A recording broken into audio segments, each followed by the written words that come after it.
Hi guys, Dr. Bobby Striker here with Flow Physique Factory. Clinic is in session, and today we're talking about a very common complaint that I see in my clinical practice, which might be relevant to you, okay? Before we get into it, remember to like and subscribe, hit the bell button for notifications, drop us a comment, helps the YouTube algorithm and all of that great stuff.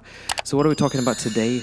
We are talking about back pain. Back pain, a pain in the back.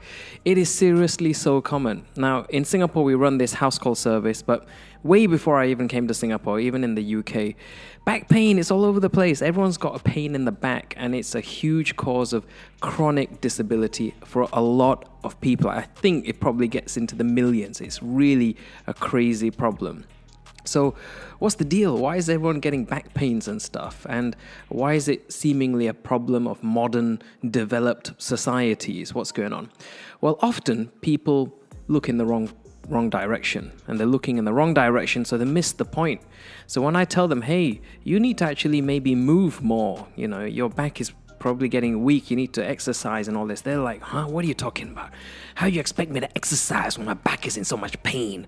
But literally, I'm seeing patients almost every day, and they're calling us because they're in so much pain. They actually call me to come out to their homes and administer a pain relieving injection, a painkiller, because they almost can't move. We've seen patients where they've bent over, tried to pick up something, sprained and pulled their back out, ended up unable to move, lying on the floor all night, which is probably the worst thing they can do. And so when we see them, and they're literally immobile, like a stiff wooden plank, and it's very challenging to kind of get through to them sometimes. The underlying cause could be that their back is weak. So what's going on? Now, a lot of people think, I must have injured my back when I went to the gym. That was it. Exercise is what caused it. Unless you actually literally injured yourself in the gym, like you actually physically did something wrong, or you did some crazy deadlift and you ego lifted or whatever, and you actually sustained the injury there and then in the gym, it's unlikely to be the cause of the problem. Now, think about what happens when you're in the gym. When you're in the gym, most people want results, and results come with good form, good technique, doing things properly. So you're actually very meticulous when you're in the gym. You're lifting with good form. Sometimes you might have a trainer or a training buddy with you, and you're kind of spotting each other, making sure you're doing things properly so you don't get injured. So you're actually paying a lot of attention to what you're doing, making sure you're lifting with perfect form, doing things with good technique. The thing is, are you doing the same things when you're not in the gym? Yeah? You're only in the gym for about an hour or so, and you're pretty focused to make sure you're doing things properly. But once you're out of the gym, for the remaining 23 hours, what are you doing? Are you taking as much care when you're going to the office, going to work, sitting down at home, picking things up at home? I'm pretty sure you're not focusing on perfect technique when you're picking up your groceries and your kids or whatever. So think about that. It's that 1 hour in the gym versus the 23 hours you're doing who knows whatever else outside in your day-to-day activities. Those are the 23 hours I want you to think about. Most people are not taking as much care outside of the gym, and hence it is those outside of gym activities which are leading you to end up with having back pains, okay? So now a lot of people associate standing. Yeah, I'm standing too long. That's why I've got my back pains. Well, actually, it might come as a bit of a surprise to you, but when you stand, the pressure in your spinal discs is actually relatively low. So these pains are more often than not due to fatigued, tired, weak muscles. So remember, weak muscles, it comes back to those weakened muscles. Why have we got weakened back muscles? Okay, now, the main culprit, this is it. I'm going to cut to the chase, guys. The main culprit throughout a lot of the developed world. This is it, the big bad back villain. It is sitting. Yeah, sitting down. What I'm doing right now, sitting down.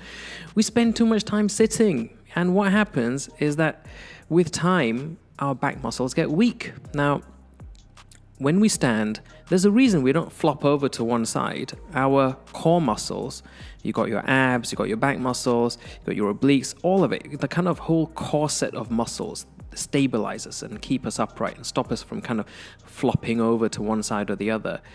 They keep us in this kind of upright position, but when we sit down, we disengage these muscles. They switch off, yeah?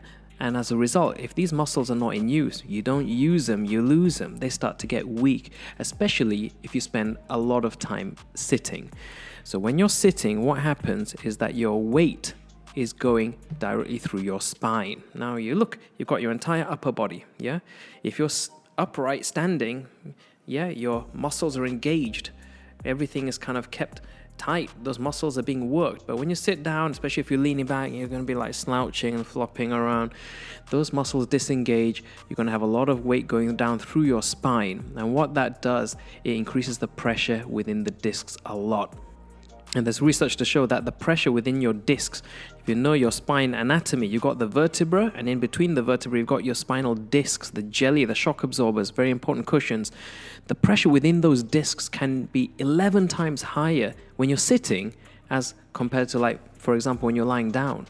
That's a significant amount of pressure. Now, when you're sitting, you might not feel any pains. That high pressure may not necessarily cause acute pains, but with time, yeah, it can lead to erosion, bulging of those discs, wearing away of the disc, leading to nerve impingement, slip discs, damaged discs, and of course even osteoarthritic changes, degeneration within the vertebrae themselves. So we spend so much time sitting in modern society, whether it's at a desk job or driving or whatnot, our back muscles are getting terribly weak.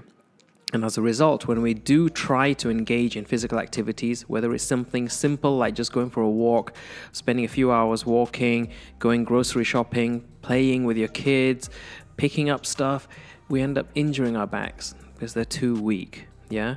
Now, how can we fix this? We've got to sit better, yeah?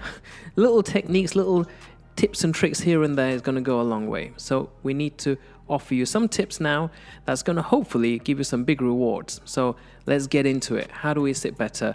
Look at your chair. You've seen all those fancy chairs that people use, and you probably think it's a bit of a joke. They've got funny shapes and all that. But having that lumbar support, yeah, as long as it's not overly exaggerated, it can reduce intradiscal pressure. So it can really help. And armrests, yeah, armrests are not for lazy people. If you have armrests either side, you are literally offloading the weight of your arms onto the supports, yeah? Instead of all of this upper body weight going through your spine, yeah? Right now, my head, my chest, my arms, all of that weight is going through my spine.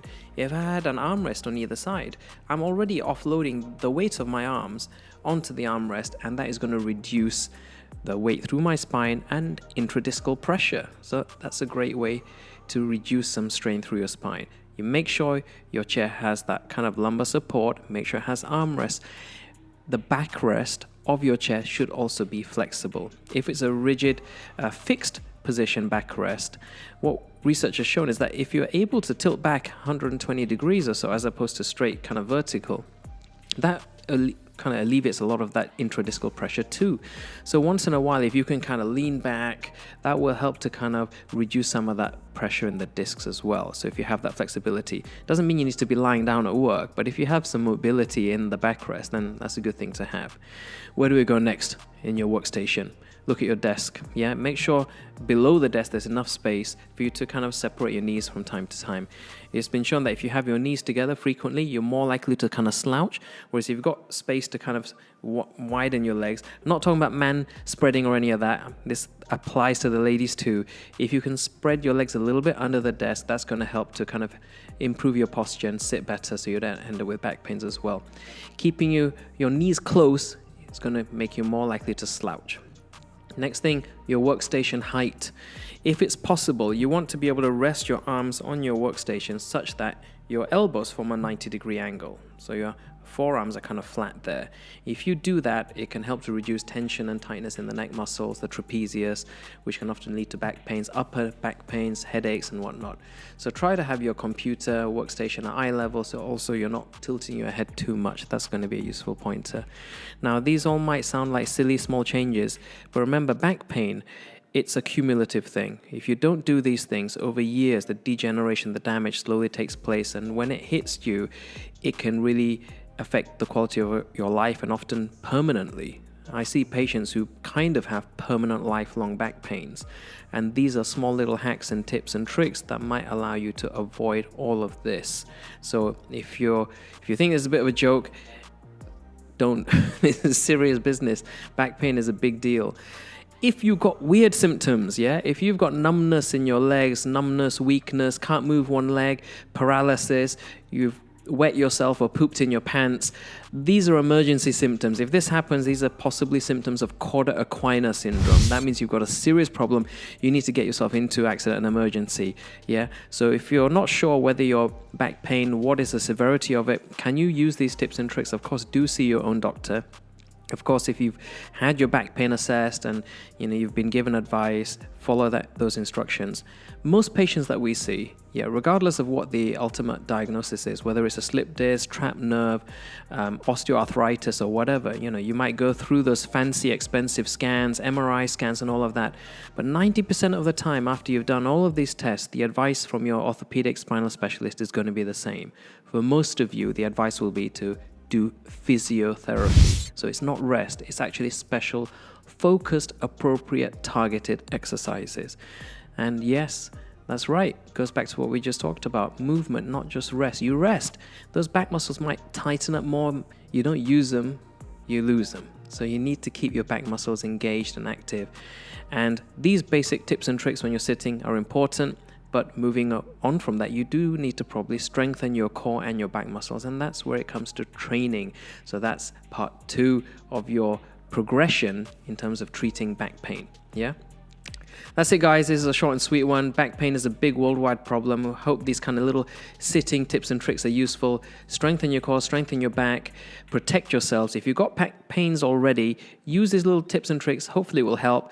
And if you're able to progress from there, remember, the next step for you is to get yourself into the gym, get yourself a PT, a personal trainer, or follow our channel, get your instructions from here, download our manuals. We can show you how to lift with proper technique so you don't aggravate your back pains. Hope you like this video. If you do, please do like and subscribe, drop us a comment, follow us on social media. We'll see you all in the next video. Please do not be late for your appointment. Take care, everyone. Later.